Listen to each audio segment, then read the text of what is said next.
이거 나. 이거 300억짜리야. 건드리면 다 감방 보낼 거야. 돈에 미친 남자가 핏대를 세우며 악을 썼어요. 하지만 낡은 양복을 입은 남자는 차갑게 웃으며 100년 된 장독대를 번쩍 들어 올렸답니다. 300억? 당신 눈엔 이게 돈으로 보입니까? 챙그랑. 검은 간장이 바닥에 쏟아지고 비명소리가 판자촌을 뒤덮었어요. 똑똑히 봐. 이건 돈이 아니라 당신이 20년 동안 버려둔 당신 고모님의 피눈물이야. 귀한 시간 내어주셔서 감사합니다. 사연 시작 전 구독과 좋아요 눌러주시고 어디서 듣고 계신지 댓글 남겨주시면 그곳에 행운이 깃들기를 바라겠습니다. 시간은 거슬러 올라가 이 모든 사단이 나기 3일 전이었어요. 차가운 강바람이 매섭게 불어오는 한강 다리 위였죠. 난간 끝에 위태롭게 선 한 남자 김태석 씨가 서 있었어요. 그의 낡은 양복 바지는 바람에 힘없이 펄럭이고 있었답니다.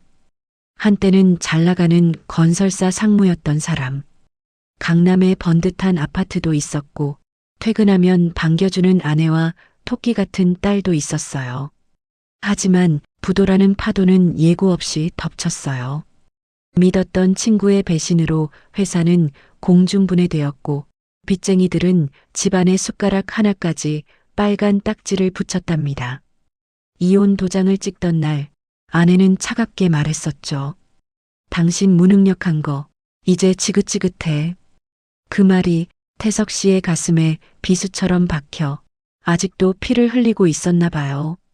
그는 난간 아래 검푸른 강물을 내려다보았어요. 물이 참 깊고 어두웠습니다.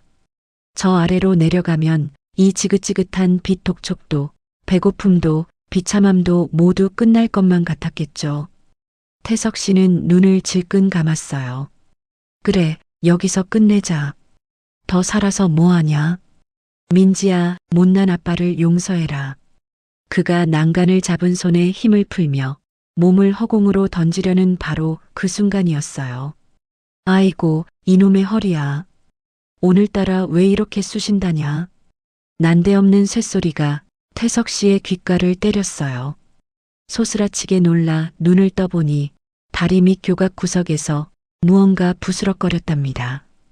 검은 비닐봉지를 뒤집어 쓴 기괴한 모습의 노파였어요. 그녀는 태석 씨가 죽던 말던 관심도 없다는 듯이 쓰레기 봉투를 뒤지고 있었어요. 거기 누구요? 태석 씨의 떨리는 목소리에 노파가 천천히 고개를 들었죠. 헝클어진 백발 사이로 보이는 얼굴은 검버섯이 가득했지만 눈빛만은 형형하게 빛나고 있었어요. 노파가 태석 씨를 뚫어져라 쳐다보았어요. 마치 잃어버린 보물이라도 찾은 듯 눈동자가 심하게 흔들렸답니다. 철수? 너 철수 아니냐? 태석 씨는 어리둥절했어요. 철수라니요. 생전 처음 듣는 이름이었거든요. 사람 잘못 보셨습니다. 저는 철수가 아닙니다. 태석 씨가 돌아서려는데 노파가 번개처럼 달려와 그의 바지가랑이를 부여잡았어요. 그 악력이 어찌나 센지 건장한 태석 씨가 휘청거릴 정도였죠. 아니다. 내 배 아파 낳은 새끼를 내가 모를까봐? 이 눈매 좀 봐라. 영락없는 우리 철수네. 철수야, 어디 갔었어? 어미가 얼마나 찾았는데. 노파의 손에서는 시큼하고 쿰쿰한 냄새가 진동했어요. 오랫동안 씻지 않은 몸 냄새와 음식물 쓰레기 냄새가 뒤섞인 역한 악취였답니다. 태석 씨는 코를 막으며 소리쳤어요. 이거 놓으세요. 저는 죽으러 왔단 말입니다. 상관하지 말고 저리 가요. 하지만 노파는 들은 채도 안 했어요. 오히려 태석 씨의 등짝을 손바닥으로 찰싹 때렸답니다. 죽긴 누가 죽어. 밥은 먹고 죽겠다는 소리를 해야지. 빚쩍 마른 꼴 좀 봐라. 밥 안 먹고 돌아다니니까 헛소리가 나오는 거야. 아니, 이 할머니가 진짜. 태석 씨가 화를 내며 뿌리치려 했지만 노파는 막무가내였어요. 그녀는 주머니에서 꼬깃꼬깃한 무언가를 꺼냈어요. 누가 먹다 버린 듯한 반쯤 남은 에너지 드링크 병이었죠. 이거 마셔라.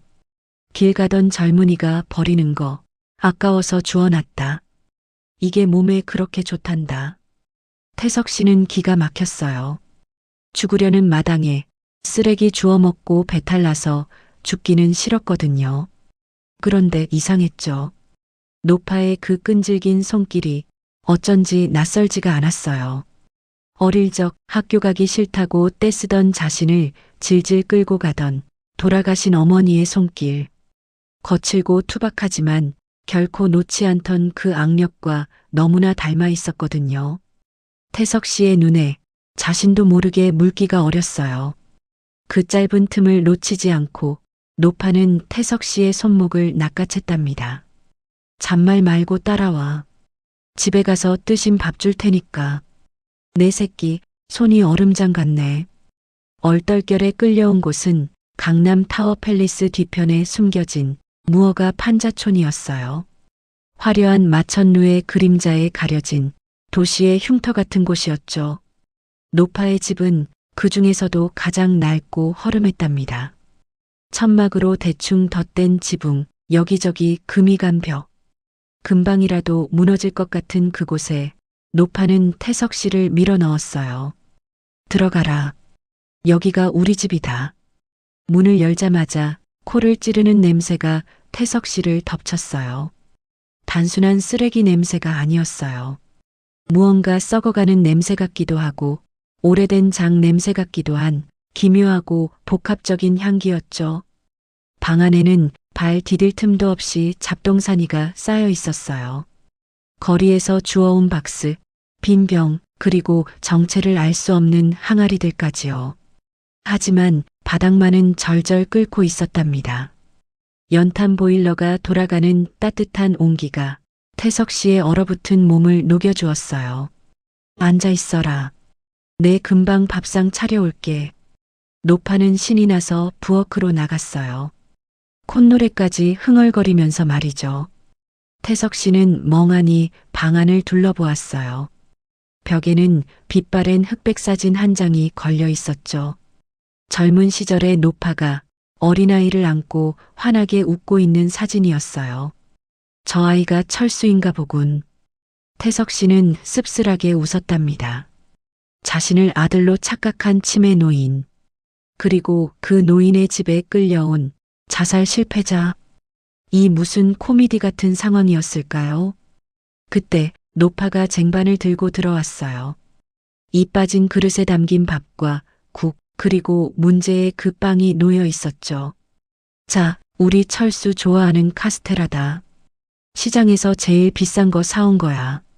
노파가 내민 것은 아무리 봐도 곰팡이가 핀 빵 덩어리였어요. 유통기한은 지워진 지 오래고 푸르딩딩한 곰팡이 꽃이 피어 있었죠. 할머니, 제발 이러지 마세요. 이건 먹는 게 아니에요. 태석 씨가 고개를 저었지만 노파는 빵을 뚝 떼어 태석 씨의 입에 들이밀었어요. 하라니까? 어미가 독이라도 탔을까봐 그러냐. 배가 고팠던 걸까요? 아니면 노파의 기세에 눌린 걸까요? 태석 씨는 저도 모르게 입을 벌렸답니다. 빵 조각이 혀 위에 올라왔어요. 썩은 맛이 나겠지. 태석 씨는 인상을 찌푸리며 씹었어요. 그런데 순간 그의 눈이 휘둥그레졌어요. 이건 썩은 맛이 아니었거든요. 입안 가득 퍼지는 달콤하고도 쌉싸름한 풍미.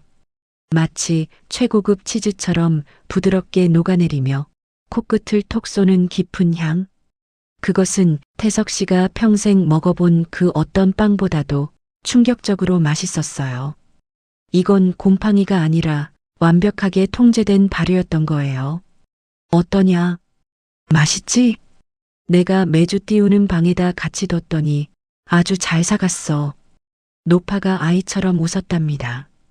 태석 씨는 말을 잇지 못했어요. 허겁지겁 빵을 입에 넣었죠. 눈물이 왈칵 쏟아졌어요. 빵이 너무 맛있어서가 아니었어요. 죽으러 갔던 자신을 붙잡아 이 따뜻한 방에 앉혀놓고 귀한 것을 먹이는 이 노인의 마음이 너무나 뜨거워서 그랬던 거예요. 태석 씨는 울면서 밥을 퍼먹었답니다. 쉰내 나는 김치도 짜디짠 국도 오늘따라 왜 이렇게 달았을까요? 한참을 정신없이 먹던 태석 씨가 숟가락을 놓았어요. 배가 부르니 그제야 졸음이 쏟아졌나 봐요.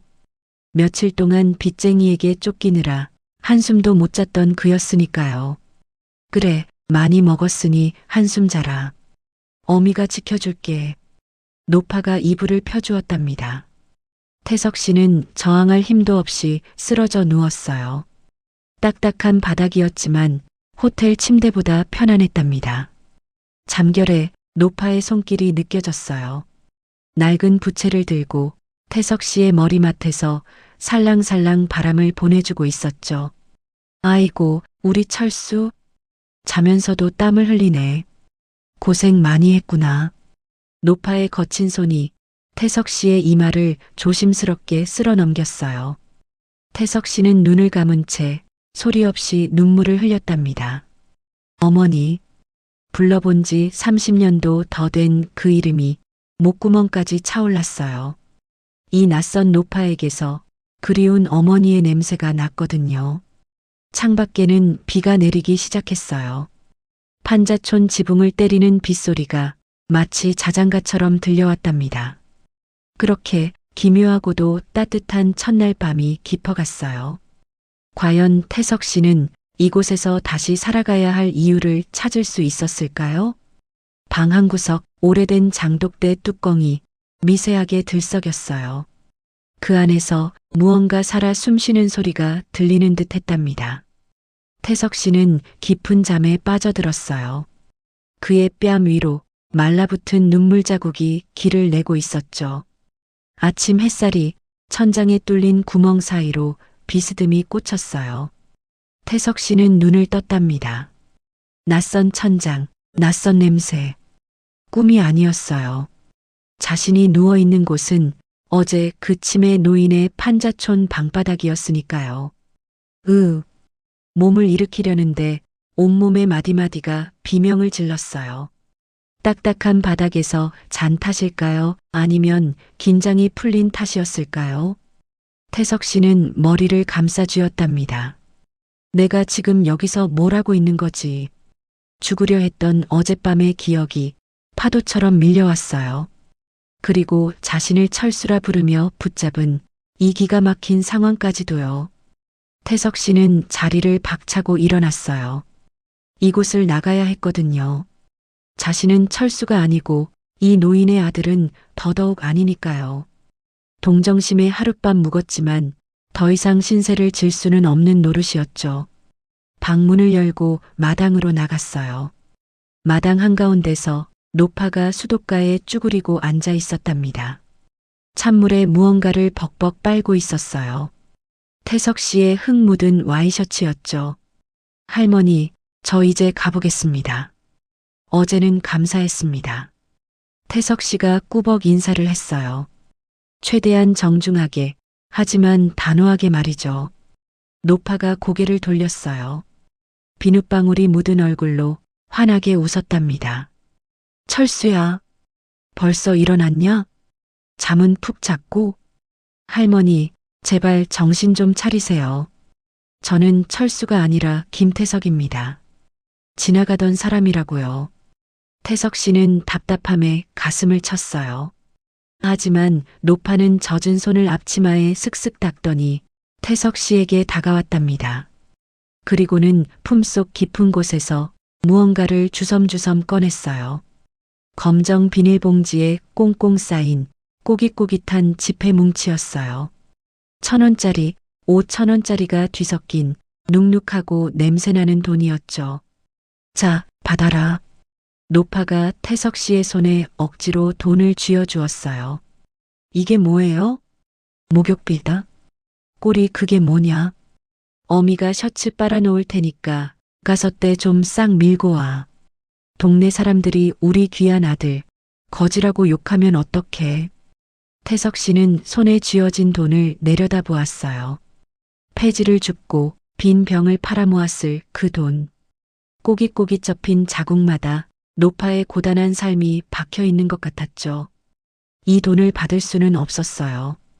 아무리 빈털털이라도 치매 노인의 쌈짓돈을 뜯어낼 수는 없었으니까요. 됐습니다. 이런 돈 필요 없어요. 태석 씨가 돈을 돌려주려 하자 노파의 표정이 순식간에 굳어졌어요. 흡사 회초리를 든 호랑이 선생님 같았답니다. 어른이 주면 받는 거야. 어미가 자식 때 빼고 광내주겠다는데 어디서 말대꾸야. 얼른 안 갔다 와. 노파가 태석 씨의 등짝을 철썩하고 때렸어요. 아팠어요. 그런데 그 아픔이 싫지가 않았답니다. 어릴 적 명절날 목욕탕 가기 싫다고 떼쓰다 맞았던 그 등짝 스매싱과 똑같았거든요. 태석 씨는 한숨을 푹 쉬었어요. 알았어요. 다녀오면 되잖아요. 대신 이 돈은 빌리는 겁니다. 나중에 꼭 갚을 거예요. 아이고, 갚기는 뭘 갚아? 가서 시원한 식혜나 사 먹어라. 노파는 다시 빨래판을 잡고 태석 씨의 셔츠를 문질렀어요. 태석 씨는 도망치듯 판자촌을 빠져나왔답니다. 손에 쥔 돈뭉치가 마치 뜨거운 감자처럼 손바닥을 데우는 것 같았어요. 동네 어귀의 허름한 대중탕이었어요. 태석 씨는 탕 안에 몸을 담갔답니다. 뜨거운 물이 차가웠던 지난날의 기억을 녹이는 듯 했어요. 때를 밀라고 했지. 이태리 타월로 팔뚝을 문질렀어요. 회색 때가 국수 가락처럼 밀려나왔죠. 사업 실패의 스트레스, 아내와의 이혼, 빚쟁이들의 욕설. 그 모든 오물들이 때와 함께 벗겨져 나가는 기분이었어요. 거울 앞에 선 태석 씨, 말끔해진 얼굴을 보았어요. 수염을 깎고 머리를 넘기니 아직은 쓸만해 보이는 중년의 사내가 서 있었답니다. 죽기엔 아직 좀 젊은가. 태석 씨는 쓴웃음을 지었어요. 목욕을 마치고 나오니 어느새 점심시간이었어요. 배꼽 시계가 요란하게 울렸죠. 그냥 가버릴까? 이대로 도망치면 그만 아닐까? 하지만 태석 씨의 발걸음은 자석에 이끌리듯 다시 판자촌으로 향했답니다. 자신의 셔츠를 빨고 있는 노파가 눈에 밟혔기 때문이었죠. 옷만 찾아서 가는 거야. 딱 그것만 하고 가는 거야. 스스로에게 다짐하며 판자촌 골목을 들어섰어요. 집 근처에 다다르자 구수한 냄새가 코를 찔렀답니다. 된장찌개 냄새였어요. 그런데 흔히 식당에서 맡던 그런 가벼운 냄새가 아니었죠. 땅속 깊은 곳에서 수십 년을 묵혀온 듯한 묵직하고 진한 향기였어요. 왔냐? 타이밍 한번 기가 막히네. 밥상 다 차렸다. 마당 평상에 소반 하나가 놓여 있었어요. 김이 모락모락 나는 하얀 쌀밥. 그리고 뚝배기에서 보글보글 끓고 있는 된장찌개. 반찬이라곤 풋고추와 묵은지뿐이었지만 임금님 수라상이 부럽지 않은 비주얼이었답니다. 앉아라. 식기 전에 먹자. 노파가 숟가락을 건넸어요. 태석 씨는 홀린 듯 자리에 앉았어요. 이게 된장찌개입니까? 뚝배기 안의 국물 색깔이 거의 검은색에 가까웠어요. 마치 춘장을 푼 것처럼 새카맸답니다.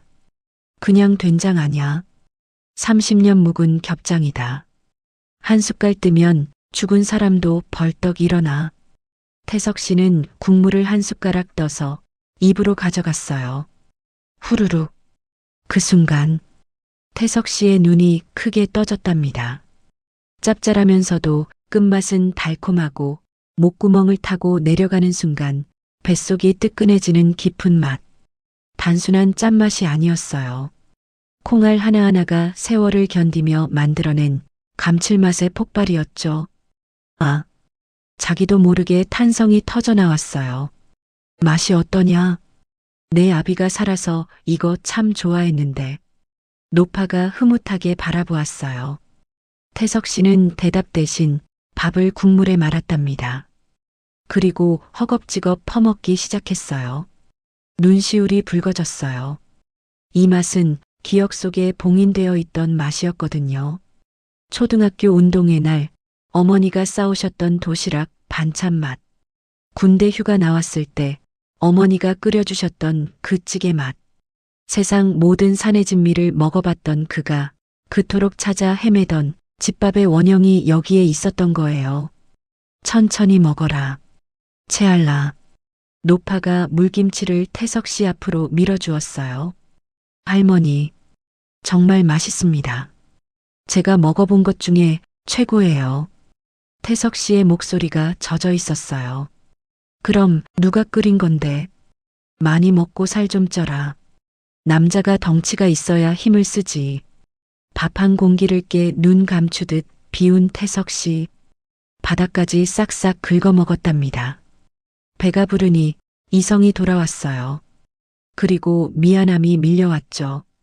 생판 남인 자신에게 귀한 밥을 먹인 이 노인에게 뭐라도 보답을 해야 할 것 같았으니까요. 그때 노파가 무릎을 두드리며 끙끙 앓는 소리를 냈어요. 아이고, 비가 오려나. 무릎이 왜 이렇게 시리다냐. 노파의 무릎은 앙상한 뼈만 남아 툭 붉어져 있었어요. 태석 씨는 방 한 구석 선반에 놓인 먼지 쌓인 약병 하나를 발견했답니다. 관절 영양제라고 쓰여 있었어요. 누군가 주고 간 모양인데 뚜껑도 따지 않은 새 것이었죠. 할머니, 이거 드셔야죠. 무릎 아프시다면서요. 태석 씨가 약병을 가져와 뚜껑을 열었어요.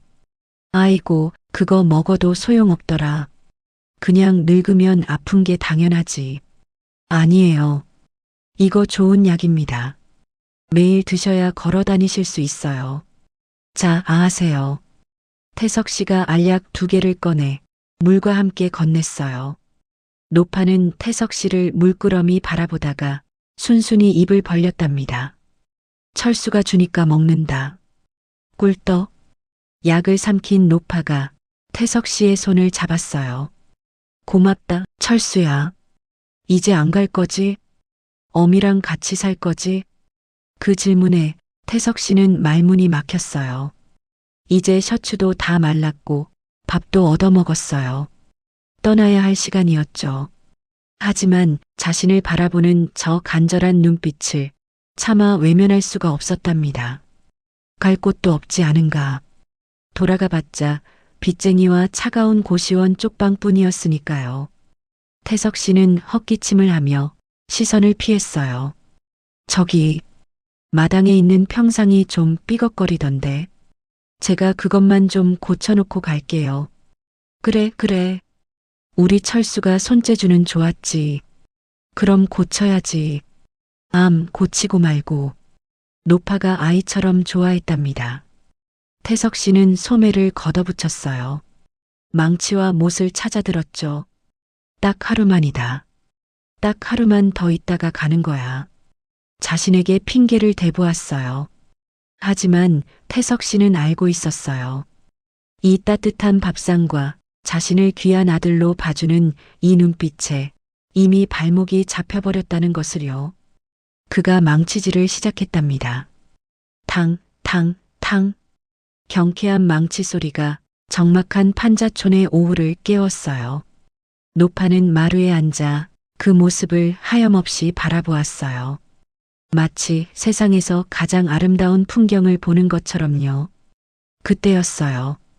판자촌 입구에서 고급 세단 한 대가 흙먼지를 일으키며 들어왔답니다. 검은색 차창 너머로 날카로운 눈빛이 태석 씨를 쏘아보고 있었어요. 차 문이 열리고 반질반질한 구두가 진흙 바닥을 밟았죠. 태석 씨의 평화로운 오후는 여기까지인 것 같았답니다. 망치질을 멈춘 태석 씨의 손에 다시 힘이 들어갔어요. 누구십니까? 태석 씨가 망치를 내려놓으며 잔뜩 경계하는 목소리로 물었어요. 검은 세단에서 내린 남자는 대답 대신 인상을 찌푸렸답니다.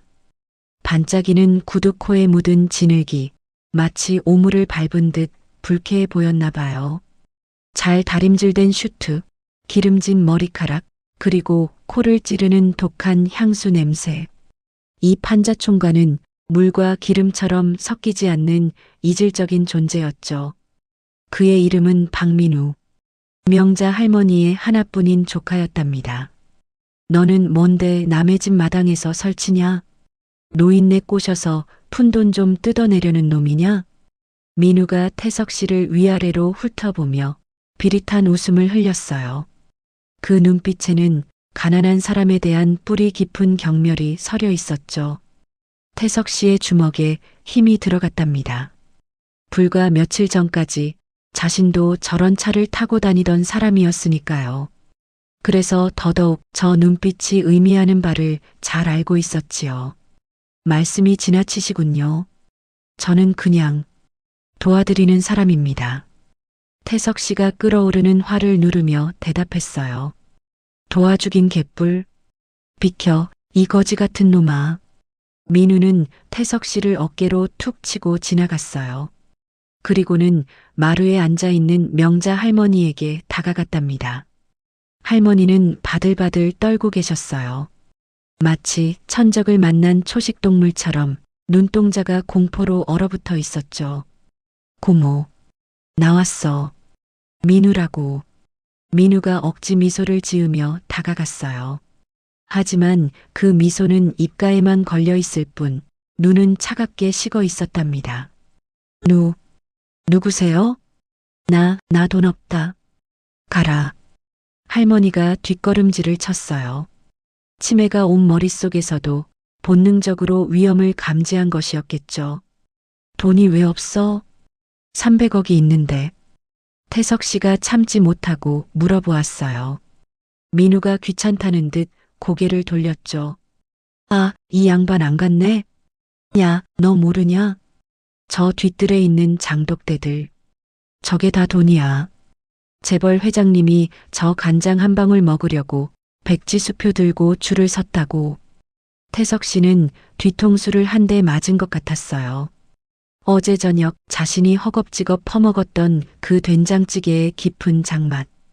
그게 그냥 맛있는 음식이 아니라 300억짜리 보물이었다니요. 자신은 300억을 뱃속에 넣은 셈이었어요. 고모, 더 이상 고집 피우지 말고 사인해. 여기다 지장만 찍으면 돼. 그러면 저 썩은 항아리들 다 치우고 깨끗한 요양병원 가서 편하게 사는 거야. 밥도 주고 빨래도 다 해주는 특실로 잡아놨어. 민우가 품에서 서류 봉투를 꺼냈어요. 요양병원 입원 동의서와 재산처분 위임장이었죠. 종이 넘어가는 소리가 마치 칼날이 스치는 소리처럼 날카로웠답니다. 싫다. 나 안 간다. 내 집에서 살 거야. 할머니가 고개를 세차게 저으셨어요. 아이씨, 노망난 노인네가 진짜. 민우의 본색이 드러났어요. 그는 할머니의 앙상한 손목을 거칠게 낚아챘답니다. 아프다. 이건 알아. 철수야. 철수야. 할머니가 비명을 지르며 태석 씨를 찾으셨어요. 그 애타는 목소리가 태석 씨의 심장을 찔렀답니다. 지금 태석 씨는 선택의 기로에 서 있었어요. 모른 척하고 떠나면 그만이었죠. 어차피 남의 집안일이고 자신은 아무런 권한도 없는 외부인이었으니까요. 게다가 저 남자는 법적 보호자였고요. 하지만 어젯밤 자신의 이마를 짚어주던 그 거친 손길이 떠올랐어요. 자신을 위해 아껴두었던 곰팡이 빵의 맛이 아직 혀끝에 남아 있었답니다. 태석 씨는 망치를 바닥에 내려놓았어요. 그리고 성큼성큼 다가갔죠. 그 손 놓으시죠. 태석 씨의 목소리가 낮게 깔렸어요. 뭐? 내가 뭔데 명령이야? 이거 안 나? 민우가 눈을 부라리며 소리쳤어요. 안 들립니까? 어르신이 아파하시잖습니까? 태석 씨가 민우의 손목을 잡았어요. 막노동으로 단련된 악력이 민우의 팔을 옥죄어 들었답니다. 아, 이거 안 나? 너 이 새끼, 뭐 하는 놈이야? 경찰 부를 거야.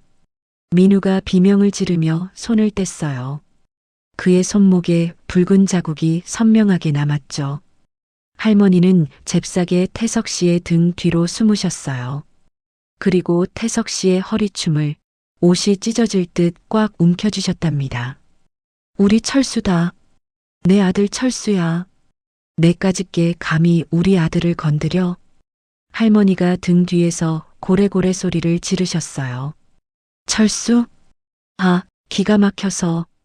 민우가 어이없다는 듯 헛웃음을 터뜨렸어요. 고모, 정신 좀 차려. 철수 형 죽은 지가 20년이야.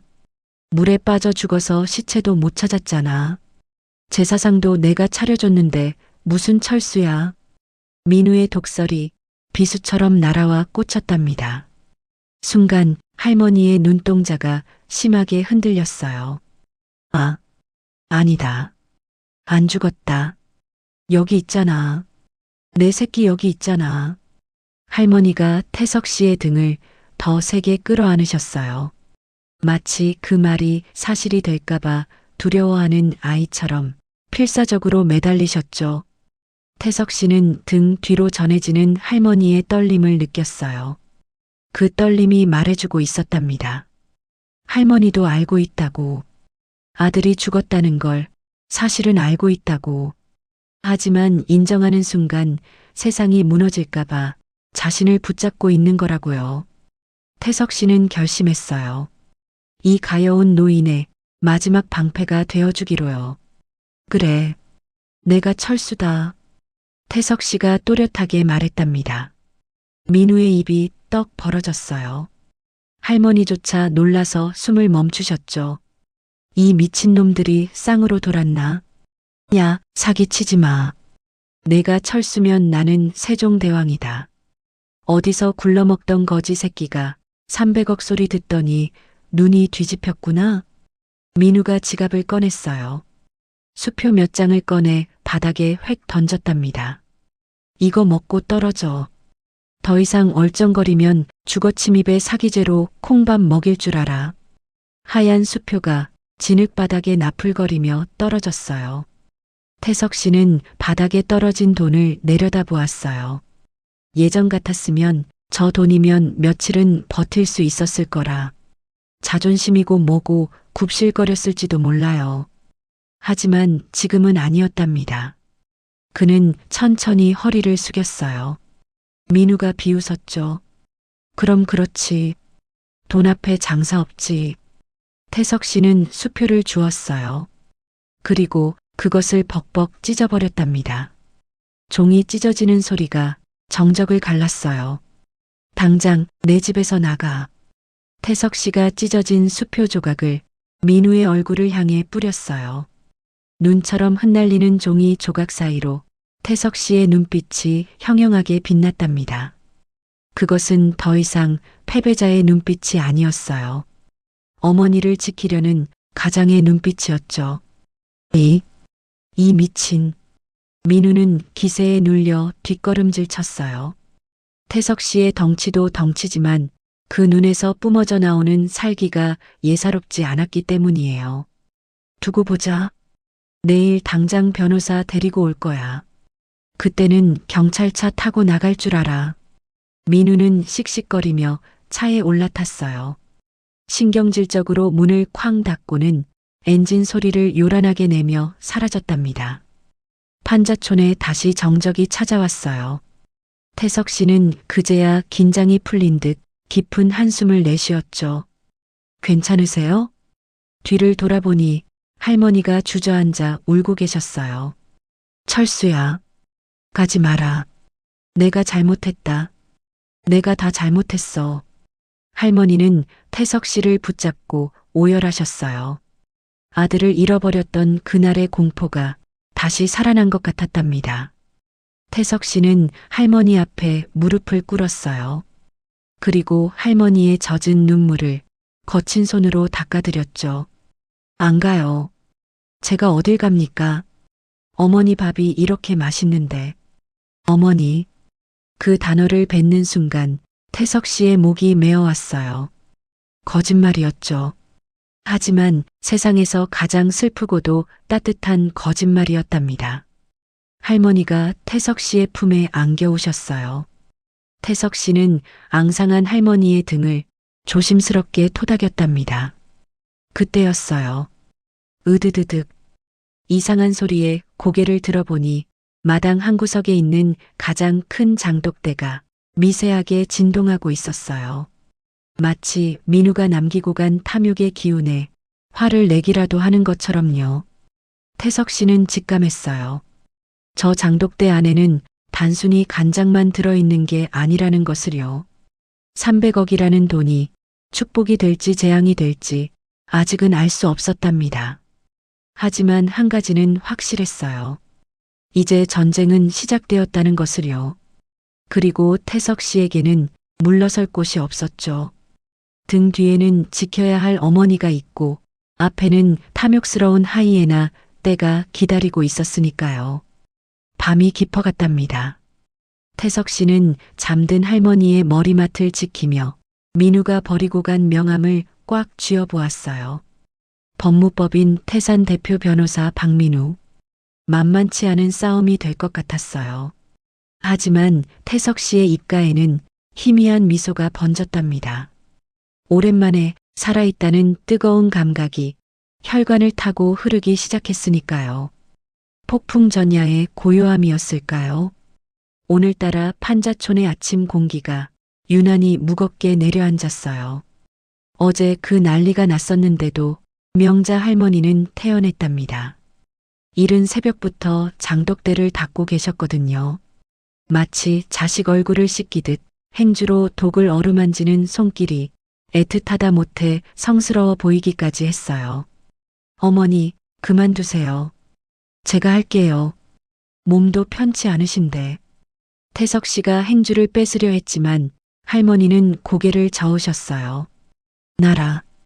이놈들도 숨을 쉬어야지. 주인 맘이 시끄러우면 장맛도 변하는 법이야. 내가 달래줘야 해. 할머니의 목소리가 젖어 있었어요. 어제의 충격이 가슴 깊은 곳에 생채기를 낸 것이 분명했죠. 태석 씨는 가슴이 아려왔어요. 이 평화가 얼마나 갈 수 있을까요? 그 불안한 예감은 늘 그렇듯 틀리는 법이 없었답니다. 삐뽀 삐뽀. 고요한 판자촌 골목을 찢어발기는 날카로운 사이렌 소리. 구급차와 경찰차의 경광등 불빛이 좁은 창문 틈으로 요란하게 번쩍였어요. 김태석 씨, 안에 있는 거 다 압니다. 문 여세요. 확성기 소리가 쩌렁쩌렁 울렸어요. 어제 도망쳤던 민우가 지원군을 이끌고 돌아온 것이었죠. 할머니가 사색이 되어 태석 씨의 팔을 붙잡았어요. 철수야, 저게 무슨 소리냐? 누가 우리 잡으러 왔냐? 걱정 마세요. 제가 나가볼게요. 어머니는 방에 계세요. 태석 씨가 할머니를 방 안으로 밀어넣고 굳게 닫힌 대문을 열었답니다. 마당 밖 풍경은 살벌했어요. 경찰 2명, 사설 구급대원 건장한 남자 2명, 그리고 그 뒤에서 팔짱을 끼고 비웃는 민우가 서 있었죠. 당신들, 이게 뭐 하는 짓입니까? 영장이라도 가져왔습니까? 태석 씨가 버럭 소리를 질렀어요. 하지만 민우는 여유만만했답니다. 품에서 서류 한 장을 꺼내 태석 씨의 눈앞에 흔들어댔어요. 영장? 그런 거 필요 없어. 이건 응급 입원 의뢰서야. 보호자인 내가 치매 노인의 강제 입원을 신청했거든. 자해 위험이 있는 환자는 보호자 동의만 있으면 바로 이송 가능한 거 법 좀 아시나 모르겠네? 민우의 말이 끝나기 무섭게 구급대원들이 밀고 들어왔어요. 비키세요. 환자 모셔갑니다. 안 돼. 못 들어와. 태석 씨가 온몸으로 대문을 막아섰어요. 하지만 건장한 장정 2명의 힘을 당해내기엔 역부족이었죠. 밀쳐진 태석 씨가 바닥에 나뒹굴었어요. 그 사이 구급대원들이 방문을 벌컥 열었답니다. 야, 누구세요? 살려주세요. 철수야. 방 안에서 할머니의 처절한 비명이 들려왔어요. 태석 씨의 눈이 뒤집혔어요. 이 개자식들이 태석 씨가 짐승처럼 튀어올라 구급대원의 뒷덜미를 낚아챘어요. 그대로 바닥에 내동댕이 쳤답니다. 누구 허락받고 손을 대. 당장 그 손 안 떼. 태석 씨의 기세에 구급대원들이 주춤했어요. 그때 경찰이 태석 씨를 가로막았어요. 선생님, 진정하세요. 공무집행 방해로 체포될 수 있습니다. 이분은 법적 보호자 자격으로 오신 겁니다. 제3자는 빠지세요. 제3자. 그 차가운 단어가 태석 씨의 심장을 찔렀어요. 그 틈을 타 민우가 앞으로 나왔답니다. 그리고 숨겨왔던 독서를 터뜨렸어요. 경찰관님, 저 사람 신원 조회 한번 해보시죠. 저놈 철수 아닙니다. 빚쟁이 피해 도망 다니는 신용불량자 김태석이라고요. 민우의 폭로에 할머니의 비명소리가 뚝 끊겼어요. 구급대원에게 양팔이 붙들린 채 끌려 나오던 할머니가 믿을 수 없다는 눈으로 태석 씨를 바라보았죠. 철수 아니라고. 민우가 비릿하게 웃으며 할머니에게 쐐기를 박았어요. 고모, 정신 차려. 철수 형은 20년 전에 죽었어. 저놈은 고모 돈 노리고 들어온 사기꾼이야. 신용불량자에 이혼당하고 갈 곳 없어서 빌붙은 거라니까. 할머니의 눈동자가 초점을 잃고 흔들렸어요. 믿었던 세상이 무너지는 표정. 자신을 지켜주던 든든한 아들이 사실은 돈을 노린 도둑이었다는 말에 할머니의 영혼이 부서져 내렸던 거예요. 아니다. 거짓말이다. 우리 철수 맞는데. 밥도 잘 먹고 어깨도 주물러줬는데. 할머니가 중얼거렸어요. 하지만 그 목소리에는 힘이 없었답니다. 태석 씨는 아무런 변명도 하지 못했어요. 사실이었으니까요. 자신은 철수가 아니었어요. 그저 도망치다 우연히 이곳에 숨어든 패배자일 뿐이었죠. 자, 이제 알았으면 끌고 가. 저 사기꾼 놈은 내가 따로 고소할 테니까. 민우의 손짓에 구급대원들이 다시 할머니를 억지로 끌고 갔어요. 싫어. 안 가. 이건 알아. 철수야. 철수야, 살려줘. 할머니가 발버둥을 쳤어요. 신발이 벗겨지고 고운 한복 치마가 흙바닥에 끌렸답니다. 그 모습을 보던 태석 씨의 머릿속에서 무언가 툭 하고 끊어졌어요. 보호자? 핏줄? 그게 다 무슨 소용이었을까요? 지금 내 눈앞에서 어머니가 울고 있는데 말이죠. 그 손 놓으라고 했다. 태석 씨의 목소리가 지옥에서 울리는 듯 낮게 깔렸어요. 그가 경찰의 팔을 뿌리치고 성큼성큼 걸어갔답니다. 그 살기에 놀란 구급대원들이 할머니를 잡은 손을 놓쳤어요. 태석 씨는 쓰러지려는 할머니를 한 팔로 단단히 부축해 일으켰어요. 그리고 민우를 정면으로 노려보았죠. 그래, 나 김태석이다. 돈 한 푼 없는 신용불량자 맞고 가족한테 버림받은 놈 맞다. 태석 씨의 고백에 민우가 의기양양하게 웃었어요. 꺼봐. 내 말이 맞잖아. 경찰관님, 당장 저놈 체포하세요. 하지만 태석 씨의 말은 거기서 끝나지 않았답니다. 그런데 그게 뭐? 천둥 같은 고함 소리에 좌중이 얼어붙었어요. 태석 씨가 민우의 멱살을 잡고 거칠게 밀쳐냈어요. 야, 이 껍데기만 남은 놈아.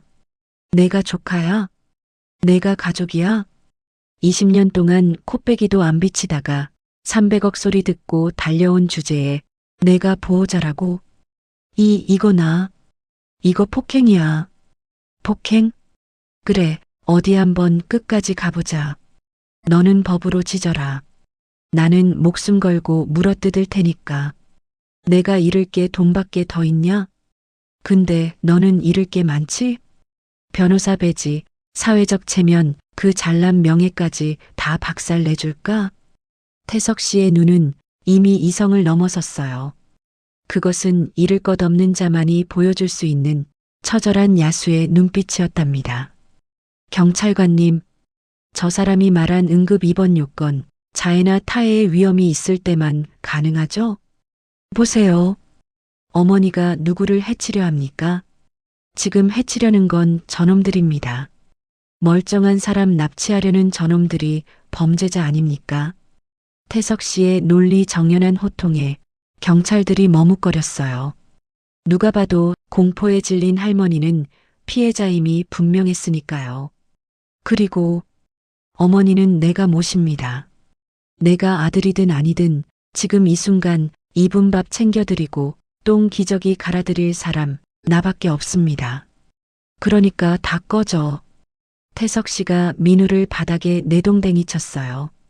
민우는 흙투성이가 된 채 입술을 파르르 떨었답니다. 법으로는 이길 수 있어도 저 미친 개 같은 기세에는 눌려버린 것이었죠. 두고 봐. 오늘은 물러가지만 내일은 법원 명령서 들고 올 거야. 그때는 정말 끝장인 줄 알아. 민우가 비틀거리며 일어났어요. 경찰과 구급대원들도 난처한 표정을 지으며 슬금슬금 뒷걸음질 쳤죠. 가정사 개입이 애매해진 상황에서 무리하게 진압할 명분이 사라졌기 때문이었어요. 요란했던 사이렌 소리가 멀어지고 다시 판자촌에 정적이 찾아왔답니다. 태석 씨는 거친 숨을 몰아쉬며 그 자리에 주저앉았어요. 온몸의 힘이 쭉 빠져나갔답니다. 철수야. 등 뒤에서 가느다란 목소리가 들렸어요. 태석 씨는 차마 뒤를 돌아보지 못했답니다. 자신이 가짜라는 것을 이제 할머니도 다 들어버렸으니까요. 이제 쫓겨나는 일만 남았다고 생각했어요. 그런데 따뜻한 손길이 태석 씨의 떨리는 등을 감싸 안았답니다. 고생했다. 내 새끼, 얼마나 무서웠을까. 태석 씨가 천천히 고개를 돌렸어요. 할머니가 울고 계셨어요. 원망의 눈물이 아니었답니다. 자식을 지키지 못한 어미의 안타까운 눈물이었죠. 어머니, 들으셨잖아요. 저 철수 아니에요. 사기꾼이에요. 태석 씨가 울먹이며 고백했어요. 그러자 할머니가 흙 묻은 태석 씨의 뺨을 어루만졌답니다. 무슨 소리냐? 내가 날 지켰는데. 남들은 돈 보고 덤비는데 너는 몸으로 막아줬는데. 그럼 내가 내 새끼지. 누가 내 새끼냐? 할머니의 눈은 어느 때보다 맑게 빛나고 있었어요. 치매의 안개 속에서도 진심이라는 등불만은 꺼지지 않은 것이었죠. 배고프지? 밥 먹자. 싸우고 나면 배고픈 법이야. 할머니가 태석 씨의 손을 잡고 일으켰어요. 태석 씨는 어린아이처럼 엉엉 울었답니다. 자신을 낳아준 부모에게도 받아보지 못한 무조건적인 내리사랑. 그걸 이 낯선 노인에게서 받게 될 줄은 몰랐던 거예요.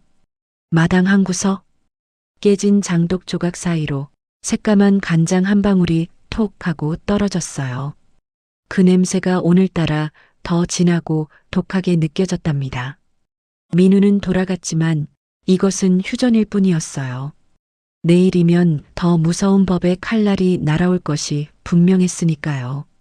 하지만 태석 씨는 더 이상 두렵지 않았어요. 그는 다짐했답니다. 이 300억짜리 간장보다 더 귀한 것을 지키겠노라고.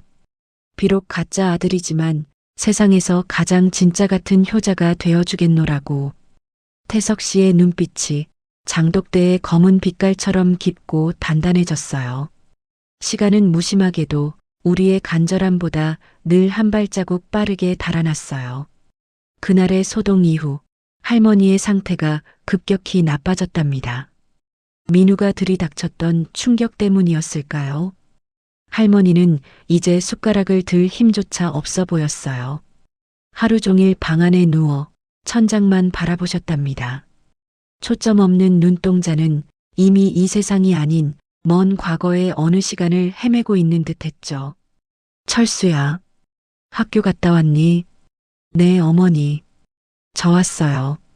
태석 씨는 할머니의 곁을 한시도 떠나지 않았어요. 젖은 수건으로 얼굴을 닦아드리고 미움을 쑤어 입가에 흘려 넣어드렸죠. 민우는 약속대로 법원 명령서를 보냈답니다. 성년 후견인 개시 심판 청구와 접근 금지 가처분 신청. 내용 증명 우편물이 대문 앞에 수북이 쌓여갔어요. 하지만 태석 씨는 뜯어보지도 않았답니다. 지금 그에게 중요한 건 종이 쪼가리에 적힌 법 조항이 아니었으니까요. 가쁜 숨을 몰아쉬는 어머니의 심장 소리뿐이었죠. 콜록, 콜록. 할머니가 마른 기침을 토해냈어요. 손수건에 붉은 선혈이 묻어나왔답니다. 어머니, 병원에 가야 해요. 태석 씨가 할머니를 업으려 했어요. 하지만 할머니는 고개를 가로저으며 태석 씨의 옷자락을 붙잡았답니다. 싫다. 병원 가면 너 못 본다. 그놈들이 너 쫓아낼 거야. 할머니는 알고 계셨던 거예요. 병원에 입원하는 순간 법적 보호자인 민우가 태석 씨의 접근을 막을 거라는 거리요. 죽는 순간까지 자신의 곁을 지켜주는 이 가짜 아들과 헤어지기 싫으셨던 거겠죠. 태석 씨의 가슴이 미어졌어요. 자신이 의사가 아니라서, 돈 많은 재벌이 아니라서 해줄 수 있는 게 고작 미움 끓이는 것밖에 없다는 사실이 사무치게 원망스러웠답니다.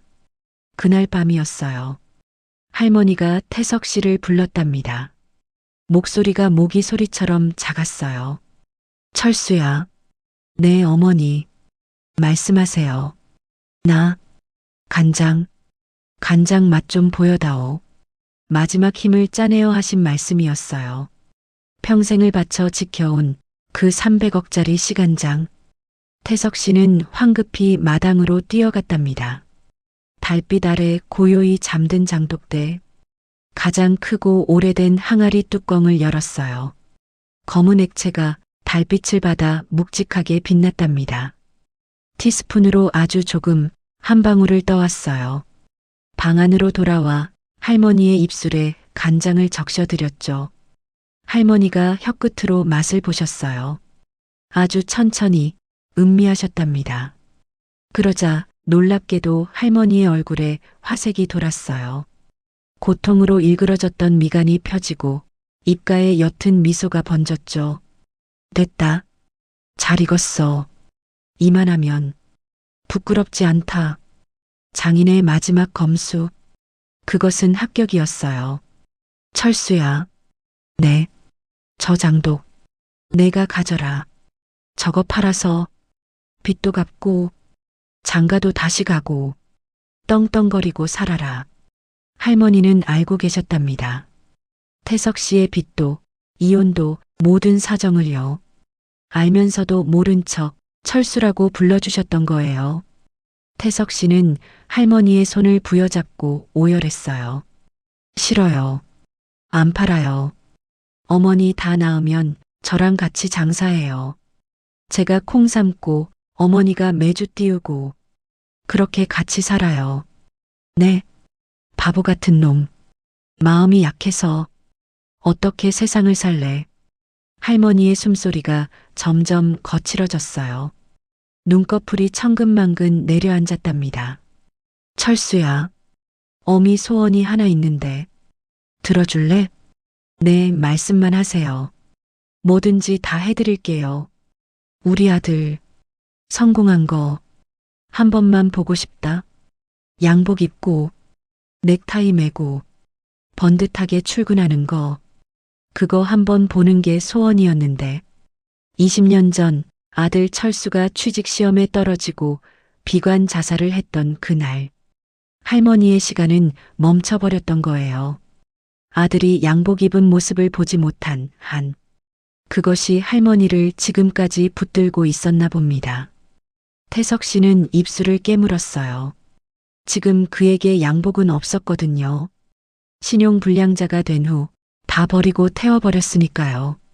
하지만 이 마지막 소원을 들어드리지 못하면 평생을 후회할 것 같았답니다.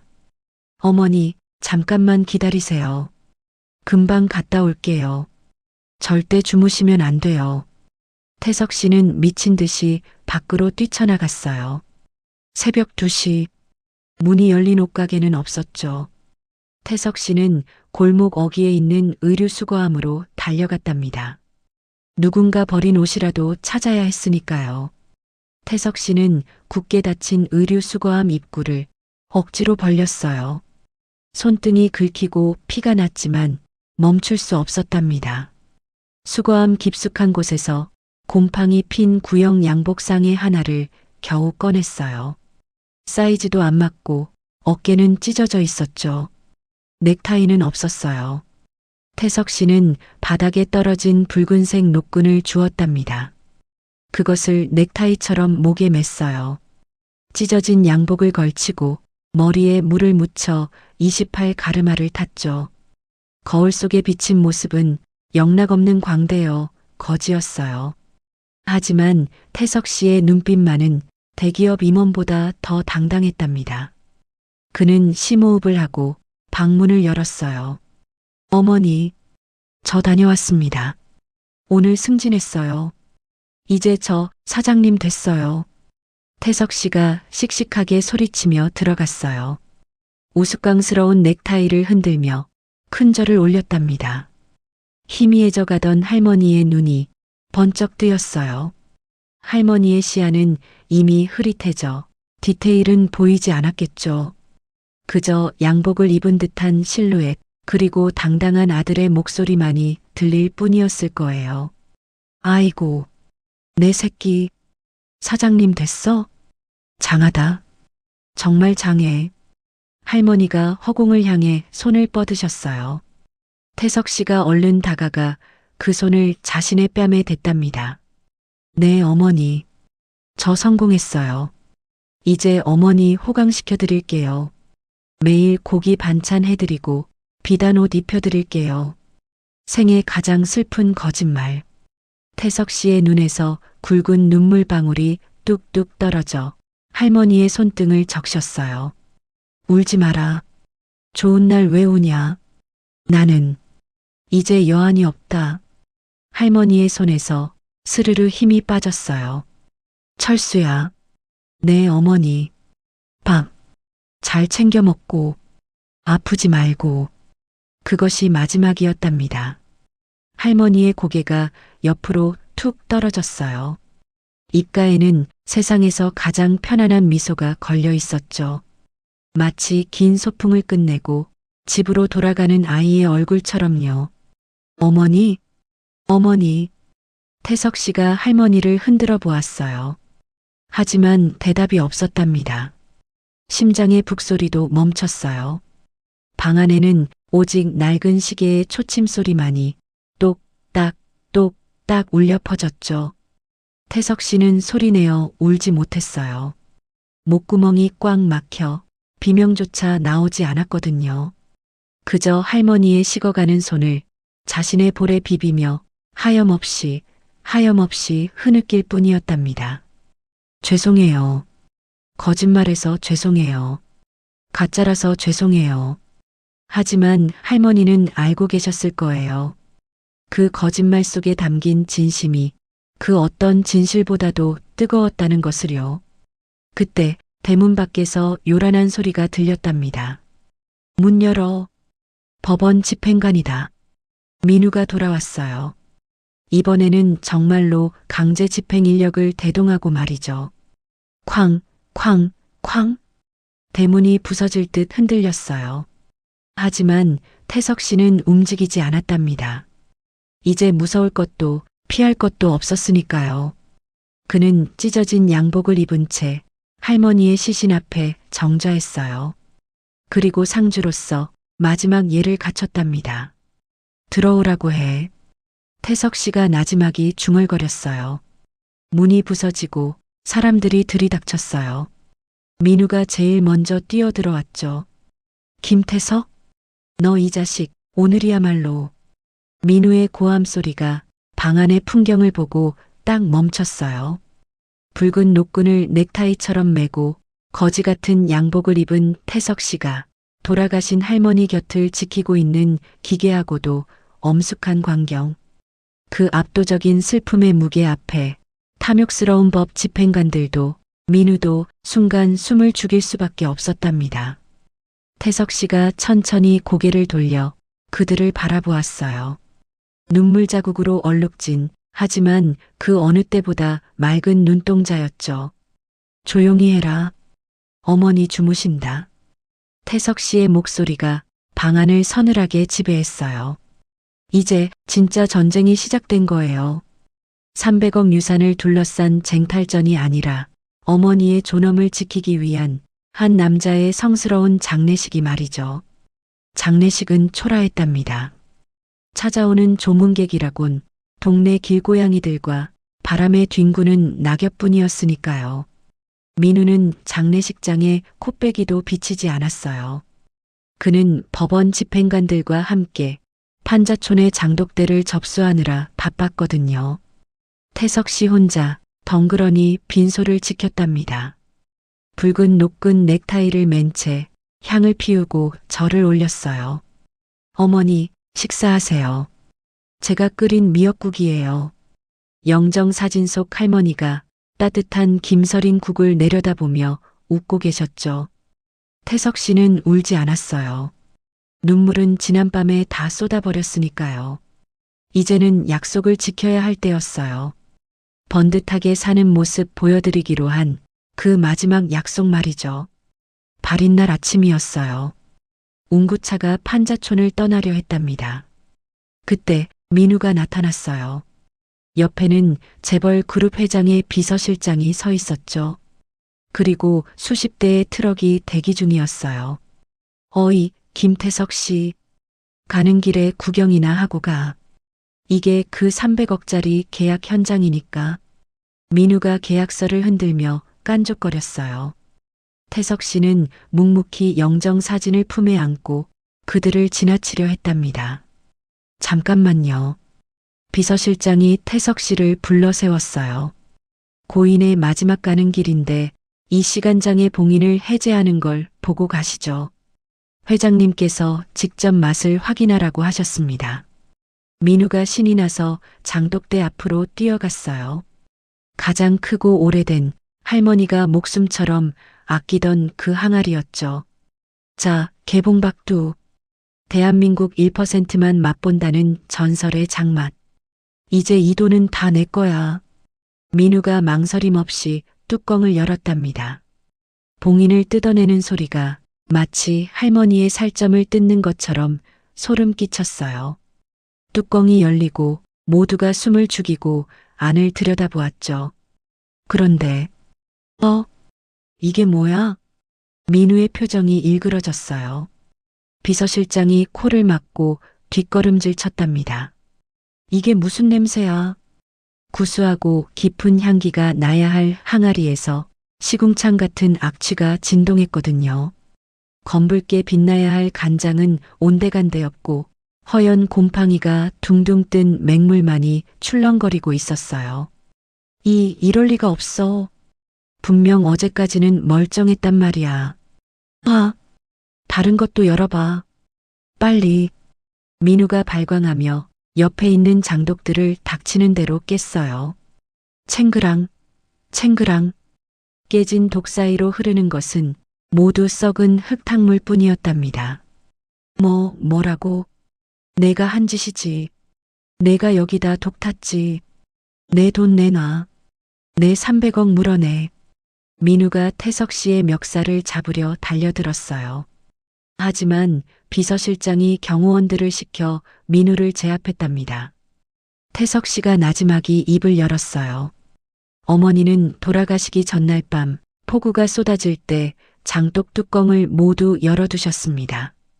탐욕스러운 자들에게 주느니 차라리 하늘에 돌려주겠다고 하셨죠. 태석 씨의 눈빛은 고요했답니다. 주인이 떠나면 장맛도 따라가는 법입니다. 그 말에 민우는 넋을 잃었어요. 박민우 씨, 사기 계약입니까? 위약금 준비하셔야겠네요. 법무팀에서 연락할 겁니다. 비서실장은 차갑게 돌아서서 떠났어요. 트럭들도 썰물처럼 빠져나갔죠. 폐허가 된 마당에 깨진 독조각과 함께 민우만 버려졌답니다. 아, 안 돼. 내 돈, 내 돈이란 말이야. 민우는 썩은 무릉덩이에 주저앉아 미친 사람처럼 바닥을 긁어댔어요. 탐욕의 끝은 결국 몸을 뒤집어 쓴 빈털털이었던 거예요. 태석 씨는 그 모습을 덤덤하게 바라보았어요. 통쾌하지도 슬프지도 않았답니다. 그저 사필귀정, 순리대로 돌아갔을 뿐이었으니까요. 태석 씨는 몸을 돌려 운구차에 올랐어요. 그의 품 안에는 할머니가 생전에 덮고 주무시던 꼬질꼬질한 담요 한 장이 들어 있었답니다. 태석 씨가 챙긴 유산은 오직 그것 하나뿐이었어요. 3년 후 서울의 한 허름한 골목길. 점심시간이 되자 사람들이 길게 줄을 섰어요. 폐지를 줍는 노인, 일용직 노동자, 취업준비생, 주머니 사정이 가벼운 사람들이 모여들었죠. 명잔의 밥집, 가격 드실 만큼 내세요. 돈 없으면 외상 가능. 간판도 없이 나무 판자에 삐뚤빼뚤 쓴 글씨가 전부였답니다. 가게 안은 북새통이었어요. 하지만 그 누구도 불평하지 않았죠.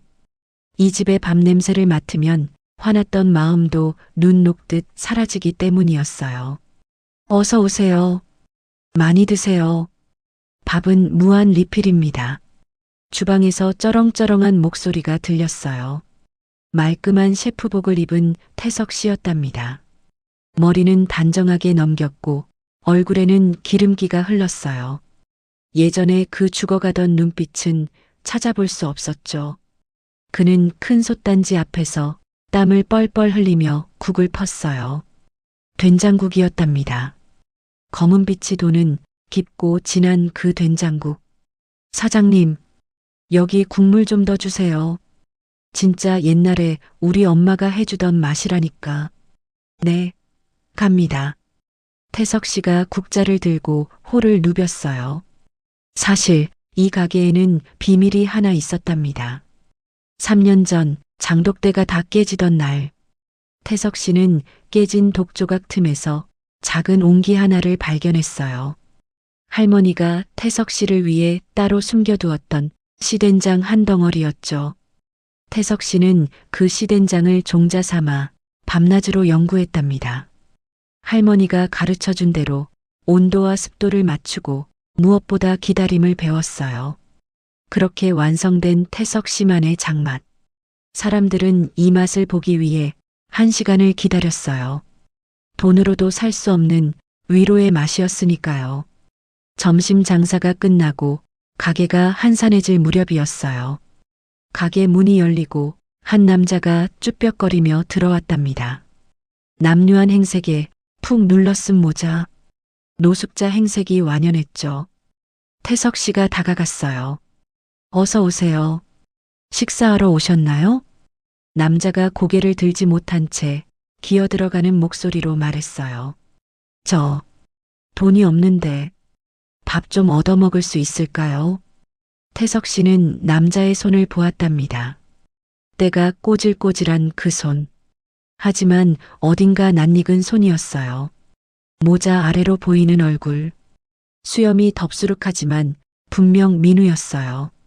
300억 위약금을 물어내느라 파산하고 거리를 떠돌게 되었다는 소문은 들었지만 이렇게 만나게 될 줄은 몰랐던 거예요. 민우는 태석 씨를 알아보지 못했어요. 아니, 알아볼 여력조차 없어 보였답니다. 그저 배고픔에 지친 짐승 같았으니까요. 태석 씨는 잠시 말이 없었어요. 쫓아낼 수도 있었죠. 소금을 뿌릴 수도 있었어요. 하지만 태석 씨는 주방으로 들어갔답니다. 그리고 뚝배기에 밥을 고봉으로 담고 펄펄 끓는 된장국을 한가득 펐어요. 거기에 할머니가 좋아하시던 계란말이까지 얹었답니다. 여기 있습니다. 뜨거우니 천천히 드세요. 태석 씨가 쟁반을 내려놓았어요. 민우는 감사합니다. 감사합니다를 연발하며 허겁지겁 숟가락을 들었죠. 국물을 한 입 떠먹은 민우. 동작이 뚝 멈췄어요. 익숙한 맛, 자신이 걷어찼던 고모의 손맛이었으니까요. 어릴 적 부모 잃은 자신을 걷어 먹였던 바로 그 맛이었던 거예요. 흑! 민우의 눈에서 눈물이 뚝뚝 떨어져 국물 위로 번졌어요. 그는 밥을 입에 쑤셔 넣으며 꺼이꺼이 울었답니다. 후회의 눈물인지 단순한 포만감인지 알 수 없었지만 그는 그릇 바닥까지 핥아먹었어요. 태석 씨는 그 모습을 멀리서 지켜보며 조용히 미소 지었답니다. 복수는 칼로 하는 게 아니었어요. 따뜻한 밥 한 끼로 상대를 부끄럽게 만드는 것. 그것이 명자 할머니가 가르쳐준 진정한 사이다였으니까요. 가게 문을 닫을 시간이었어요. 태석 씨는 셔터를 내리고 가게 한편에 마련된 작은 제단 앞에 섰답니다. 말끔한 정장으로 갈아입었어요. 그리고 목에는 그때 그 붉은 노끈 대신 아주 오래된 고급 실크 넥타이를 맸어요. 유품을 정리하다 발견한 그 넥타이 상자에는 이런 쪽지가 들어 있었거든요. 정신이 온전하던 시절 언젠가 돌아올 아들을 위해 미리 사서 장롱 깊숙이 숨겨두셨던 선물. 쪽지에는 삐뚤빼뚤한 글씨로 이렇게 적혀 있었답니다. 우리 아들 철수 사장님 되면 매주거라. 태석 씨는 넥타이를 매만지며 거울을 보았어요. 어머니, 저 이제 진짜 사장님 됐어요.